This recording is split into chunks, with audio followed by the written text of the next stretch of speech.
গাজীপুর সদর থানার সংগ্রামী নায়েব আমির এবং সাবেক চেয়ারম্যান রানিং মেম্বার জনাব মাওলানা শফিকুল ইসলাম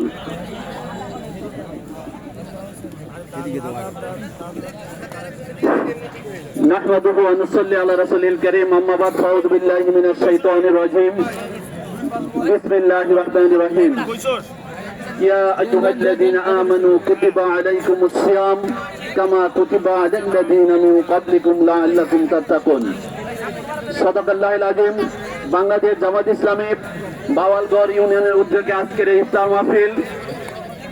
ইফতার মাহফিলে উপস্থিত রয়েছেন অত্র ইউনিয়নের সম্মানিত আমির সিদ্দিক ভাই, উপস্থিত রয়েছেন আজকের বিশেষ অতিথিবৃন্দ এবং উপস্থিত আছেন আজকের এই ইফতার মাহফিলের প্রধান আলোচক, প্রধান অতিথি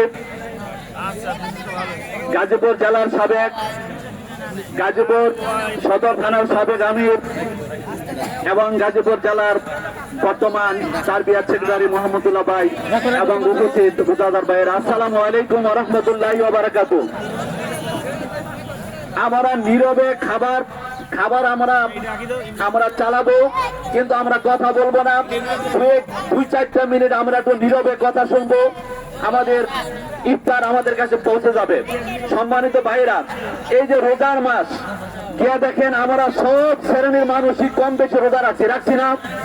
ইমাম রাখছেন রোজা, মুয়াজ্জিন রাখছেন রোজা, মুসল্লিরা রোজা রাখছেন, মেম্বার রোজা, চেয়ারম্যান রোজা, এমপি রোজা, প্রধানমন্ত্রী পর্যন্ত রোজা রাখছেন, ইউনো রোজা রাখেন, পিআইও রোজা রাখেন, ওসি সাহেব রোজা রাখেন।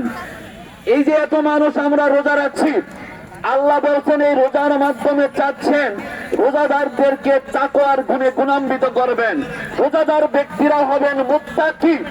কিন্তু আজকে দেখেন আমরা যে সেক্টরে যাই, আমি যদি বলি আমাদের বাংলাদেশে কি ঘুষ চলে? কি ভাই ঘুষ চলে? এই রমজান মাসেও কি ঘুষ চলে?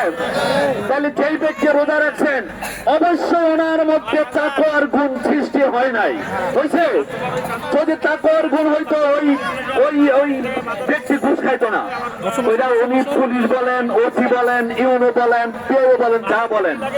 আজকে রোজার মাধ্যমে যদি এই গুণ আমাদের মধ্যে যদি সৃষ্টি না হয়, রাসূল বলেছেন ওয়ামান লাম ইয়াদা কাওলা যুরি ওয়া আমালা বিহি ফালাইসা লিল্লাহি হাজাতুন আন ইয়াদা তামাহু ওয়া শারাবাহু। কোন ব্যক্তি যদি রোজা রেখে সে মিথ্যে কথা এবং মিথ্যা কাজ যদি সে ছাড়তে না পারে, রাসূল বুঝাইলেন যে তার না খাইয়া থাকা আল্লাহর কোনো দরকার নাই। তাইলে দেখেন আমরা কষ্ট করে রোজা রাখছি, রোজার মাধ্যমে যদি আমাদের মিথ্যা কথা মিথ্যা কাজ যদি আমরা না ছাড়তে পারি, তাহলে তো রোজা আমার আসলে ফায়দা হলো না। কিয়ামতের ময়দানে যে রাইজান নামক যে দরজা দিয়ে রোজাদাররা ঢুকবেন, ওই দিন তো আমাদের রোজা না হওয়ার কারণে তো আমরা ওই দরজা দিয়ে ঢুকতে পারবো না। সম্মানিত মুআজ্জাজ হাজিরিন, এই যে কিছুদিন আগে নির্বাচন গেল না, নির্বাচনে তো অনেক লোকেরা প্রার্থী ছিলেন, কিন্তু যে পাস করেছেন উনি এমপি হয়েছেন, যে পাস করতে পারেন নাই ওনার টাকা, ওনার শ্রম, ওনার মেধা সব ব্যথা গেল না, কোনো কাজে লাগে নাই। কিন্তু আমাদের রোজার মাধ্যমে যদি তাকওয়ার গুণ সৃষ্টি না করতে পারি, আমাদের তো সব বিফলে চলে গেল। এত কষ্ট করে কি আমরা আমাদের রোজাকে বিফলে দেব না? এই রোজা আমরা সকলের দরকার। কৃষক বলেন, শ্রমিক বলেন, মুসল্লিরা বলেন, সবাইকে তাকওয়ার গুণে গুণান্বিত হতে হবে।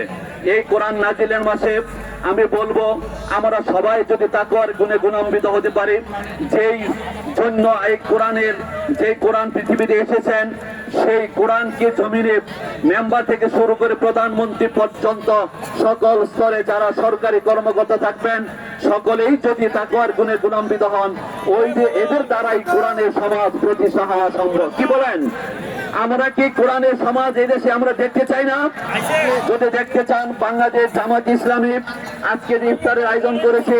এই জামাত ইসলামী চাচ্ছেন রাসূল সাল্লাল্লাহু আলাইহি সাল্লামের আদলে অর্থাৎ কোরআন এবং সুন্নাহর মাধ্যমে এই দেশে কোরআনের শাসন প্রতিষ্ঠার মাধ্যমে মানুষের ইহকালীন শান্তি এবং পরকালীন মুক্তির গ্যারান্টি দিতে চান। সেটা শুধুমাত্র সম্ভব কোরআনের মাধ্যমে এবং এই তাকওয়া পরহেজগার ব্যক্তির মাধ্যমে। আসুন আল্লাহ রাব্বুল আলামিন আমাদের সকলকে এই কোরআনের এই নাজিলের মাসে রমজানের রোজার মাধ্যমে আমরা যেন তাকওয়ার গুণে গুণান্বিত করে আমাদের জীবনকে আমরা দ্বন্দ্ব করতে পারি। আমিন। ওয়া মা তাওফিক ইল্লা বিল্লাহ। আসসালামু আলাইকুম ওয়া রাহমাতুল্লাহ। আলহামদুলিল্লাহ, ধন্যবাদ।